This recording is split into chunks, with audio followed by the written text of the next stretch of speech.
remember I was doing a Pinter play called The Caretaker, and I played the character of Aston, and he's a schizophrenic, and the center of his story is he had electroshock therapy when he was young, and he's not catatonic, but he's very there's a lot of stillness and monotone in his life, and he has this.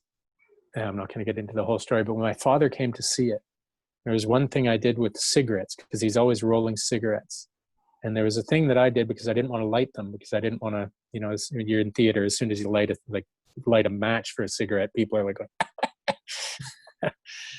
and so I was like, well, it would totally make sense if I roll a cigarette and in the conversation get lost and then just put it down and go on and then roll another cigarette and then put it down. And Pinter's very specific, so there are specific parts with the cigarettes. And so I did that.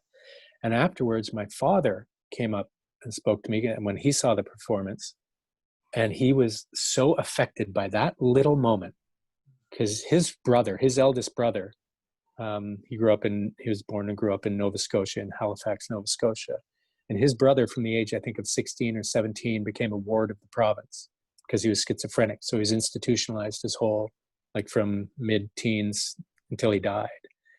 And my father was almost in tears, because he was like, I used to go visit Ken, his brother, and I'd kind of have to follow him around the room, because he'd light a cigarette and he'd put it down, and he'd forget about it, and his mind would wander, and he'd go off to another thing and he'd light another cigarette. So I'd follow him around, making sure all the cigarettes were out. And I had no idea of that story.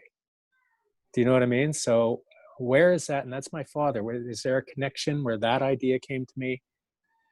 It's all there, Yeah. That's the thing I love about this whole deal. It's all in the ether.